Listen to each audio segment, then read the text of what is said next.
What's up, y'all? We out here. Quick brush break, trying to get these ripples coming in. But anyways, I just wanted, before I drop this video, talk to y'all. First and foremost, thank you guys for showing love, checking out that wifey cut challenge.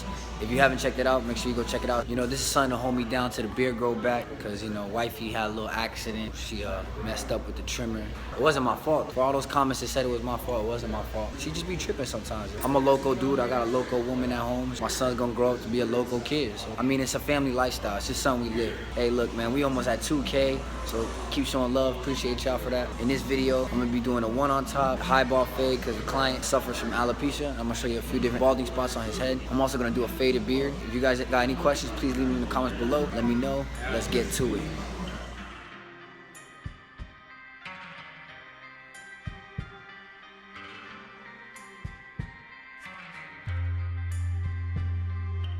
Alright, so now as you guys can see, we're gonna start this thing off using the detachable 1A guard, using my ANDIS Super ZRs. We're gonna cut in every single different direction I could possibly think of, man. We're gonna knock this down. Cause to be real, this is my boy Chad, but man, his hair sucks. Like, we clown him and we talk about his hair is like a Brillo pad. I mean, he knows the deal, ain't no offense there. But yeah, we're just gonna make sure we knock down as much hair as possible down to a 1A. Now here I'm pointing out his balding spots from his alopecia. As you can see, he's really light in these areas. Look like little patches. So we're gonna run this 5-0. If you guys have watched my channel before, you know I normally start with the half open. But we're gonna knock this down with the 5-0 first. Set our first guideline for the high ball fade.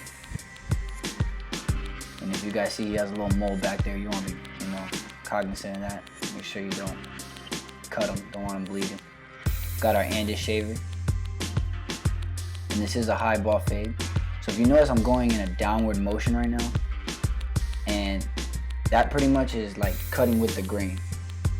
So what that's gonna help me do is prevent that bald line, that hard bald line with the shaver that tends to happen if you never used a shaver before. So now you see I'm going up. So first I went down and now I'm going up maybe about, I'm not going all the way up to that 5-0 guideline, but I'm going up a little bit, I'm staying a little bit below that.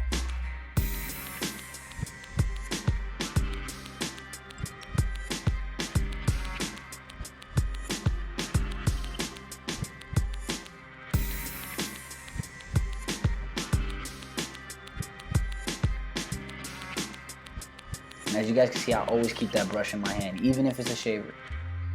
So now here goes the half guard that I normally start with. Or no guard.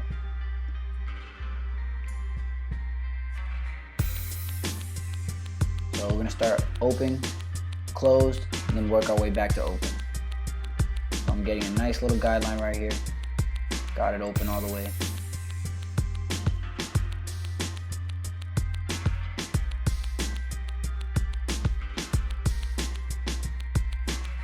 Then we're gonna close it, knock out that bottom guideline that we created with the 5-0.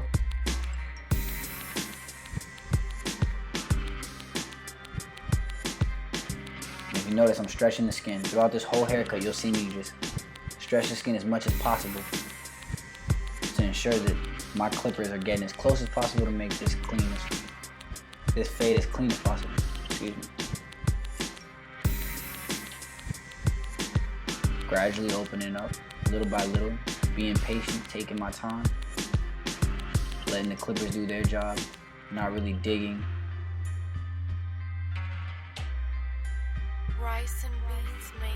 I think sometimes, we get a little frustrated when, the client has a tough head or a line's not coming out and we tend to dig and we don't try anything new. And if you notice here, right here, I'll close the clipper a little bit, going back to where it was closed to knock out that line or knock out any weight or lines of demarcations that I might notice. And that's just you just cross-checking your work. You can do it after the cut, during the cut. I'm gonna choose to do it right now because, I mean, hey, I'm here. Might as well knock it out, right? Then I got the 0 guard. I only open it up halfway. I think when you open it up all the way, it's kind of a waste of time. Because right now, halfway, all it's really doing is lightening up the bulk in between the no guard and the 1.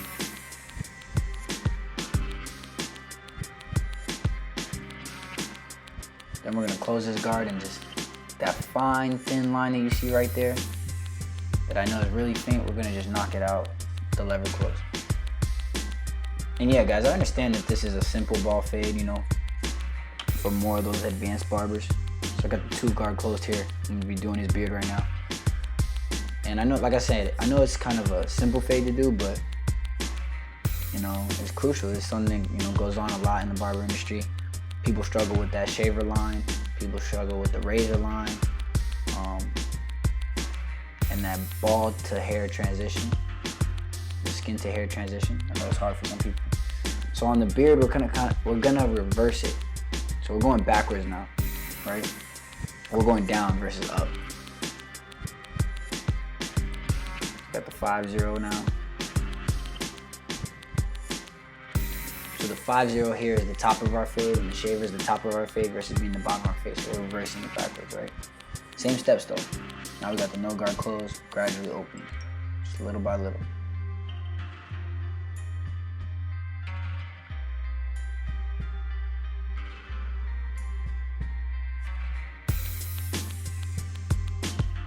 Yeah, and I know you see my man smiling right there, you know. Even though this is my boy, you know, customer service is always important, man. Make sure you're connecting with your clients, keep them laughing, keep them entertained, you know, listen to them, let them do majority of the talking.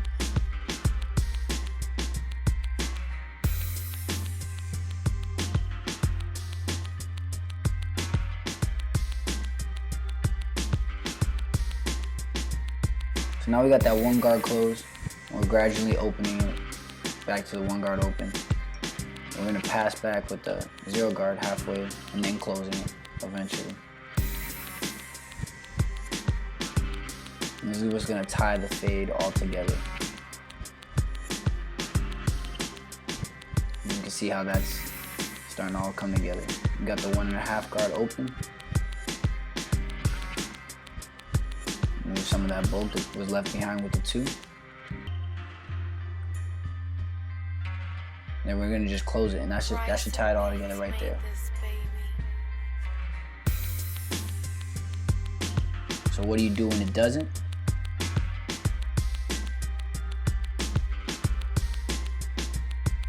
Work it a little more, different directions.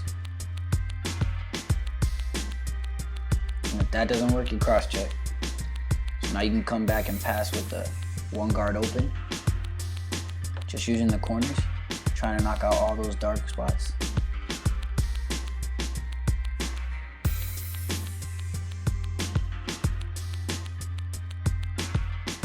There you go.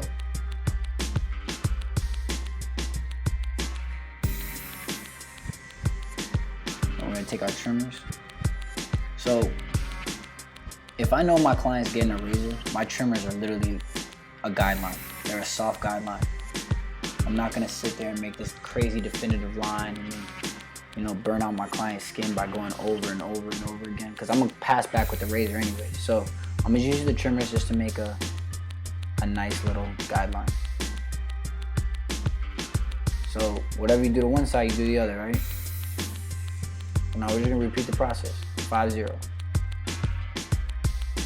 Pulling down that ear, making sure I get as much hair as possible. I always clean behind the ears with the razor, just to make sure I get any peach fuzz and stuff like that. But so on this side, if you notice, I used the shaver a little differently here. I went up first, stopped about halfway, and now I'm going down and bring it together.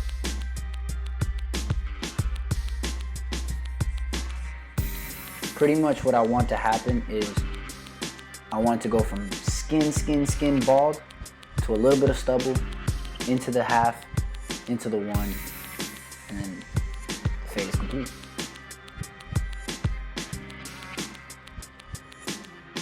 So So I pass his shaver on his head a lot, and because I cut him all the time, I know he's not gonna bump up, but he likes his fade tight. Like, even after I pass the shaver, there's times where he'll be like, can you pass the razor again? His hair grows so fast, man. And it's very thick and coarse, so. I'm telling you guys, man, you gotta get a hair splinter from his hair. Oh man, the worst hair splinter I think I ever felt in my life.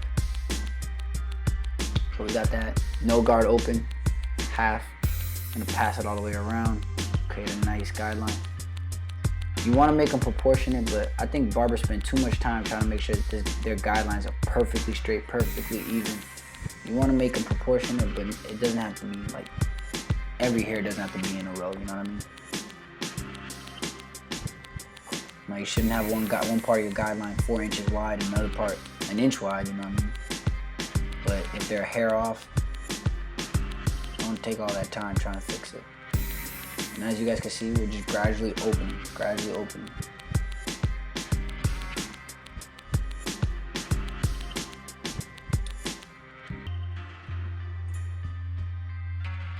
And because he has that problem with alopecia, you know, there's certain parts of his hair that are darker than others.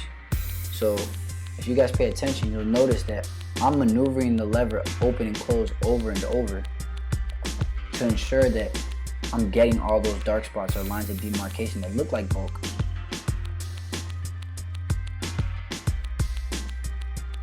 So right there, I just put the guard right over it, and to the right of that dark spot, it was faded, but on that dark spot, it clearly wasn't. So what I do now is I just close it a little bit, try to knock out that line of demarcation.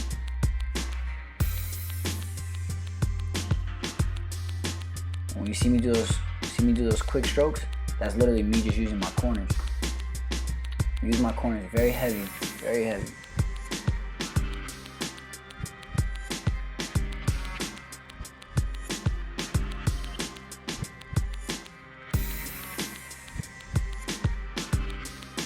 And that 1A guard, if you guys are questioning, with detachables, a 1A guard is equivalent to a 1 closed. It is a true 1.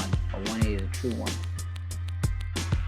If you were to use a 1 guard on detachable, it would be equivalent to a half.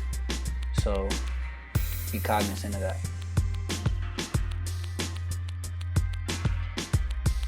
Always brushing, knocking out that debris.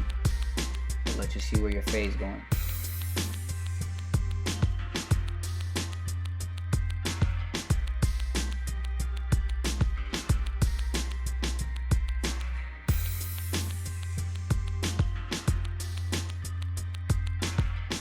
Gotta be relentless when you're fading sometimes. So now right here, I'm cross-checking. Notice I took the guard off. I'm just using the corner.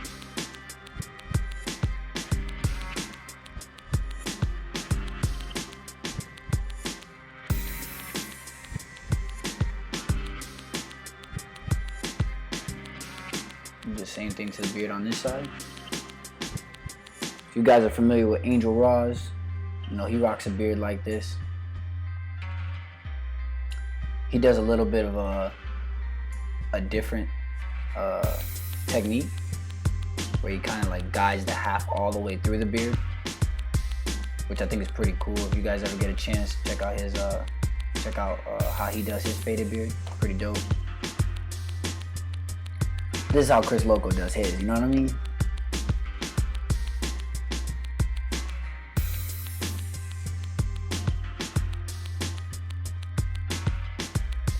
By the way, guys, I would love to drop a video on just answering your guys' question, you know, do a live video or make a whole video out of it, just answering everybody's questions. So whatever questions you have, please comment below. If there's something that hasn't been answered, or you feel like one of us haven't answered properly, or it just didn't make sense to you, you know, we want to answer as many questions as possible. So if you guys have any questions related to barbering, or as you guys know, I'm in the military as well. We got military questions. If you guys got any questions, doesn't matter what it's pertaining to, you know, drop it, and I'll do my best to answer it as possible, as much as possible. But I'm gonna try to collect as many questions as possible and just make a video out of it. Rice and beans made this baby.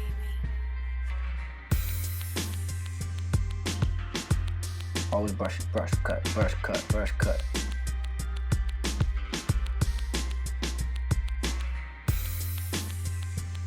don't give up, you know. Don't give up on your fades, y'all. Remember, soft guideline. Literally, I'm doing maybe 2 strokes. You guys can't even see a perfect edge on that thing yet, you know what I mean? Pretty much just telling me where to put my razor. So, my boy Chad here, as you guys can see, has very, very, very light hair on his front hairline. There's a lot of hair there, actually. It's fully, it's a 1, but it looks like peach fuzz, but it is solid hair. So we call it his blonde hairs, and he likes his blonde hairs lined up. He gets a little mad when everybody pushes him back and gives him this V-shaped edge.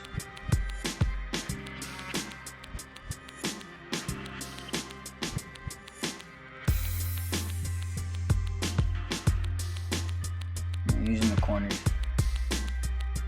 I start off in the middle, get that arch, then I kind of tilt my client's head to the one side, and match them up together, right underneath the jawline, not at the jawline. You don't want to put it on the jawline because once they sit up and their skin sets, more than likely your line will be above the jawline.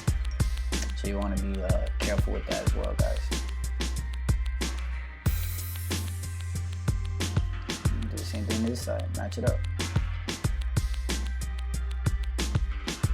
So in order for I'm gonna put the shaver underneath his neck, and in order for it to be the shaver to catch all the hair and make it a smooth cut underneath, you want to make sure you knock those hairs down. Using that trimmer, you want to make sure that all the hair is even. And underneath the neck, you know, there's different growth patterns. You might have swirls, you might have hair going up, hair going down.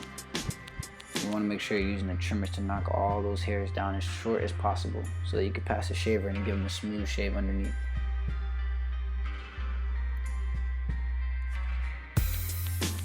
And then of course, you know, best shave gel on the market, Tomb 45. You can get yours at tomb45.com. And if you guys don't know, Tomb 45 has aloe vera in it, vitamin E. That's gonna help with moisturizing the skin. The vitamin E is gonna help with the regrowth of the skin after you pass the razor. So every time you pass that razor, you're taking off a layer of skin. That vitamin E is gonna help the rebuilding process after your client leaves. It's only $6. Got the Tomb 45. This is the dual cartridge razor. We have the triple cartridge razor out now. Check it out, like I said, at tomb45.com. I prefer to use the unexposed cartridge. And we have shave kits available as well, so get 2 shave gels and a razor. And there's always specials going on, so make sure you guys check out the page. As I said before, I like to razor the hair behind the ear, make sure my client never leaves with hair behind their ears, because you know the girlfriend or wife's gonna do a little check, man. Or you know, their little side chick might do a little check when they get home. That's the first place they're looking, on the neckline and behind the ear. So, funny little story, Christian Perez. Make sure you guys follow Christian Perez on YouTube. Puts out some dope content. First time I ever cut his hair, was before we were business partners. He asked me to give him a haircut, and I left a big patch of hair behind his ears. Good times, man. I'm always brushing away that shave gel, making sure that line is straight. Because once you wipe that shave gel off, you want to make sure that you didn't line up gel. You want to make sure you lined up hair. So brush it off, make sure it's on point. And there you guys go. Highball fade, faded beard. Make sure you guys like, comment, share. I thank you for your time as always. Remember, we're on our way to 2,000. Thank you.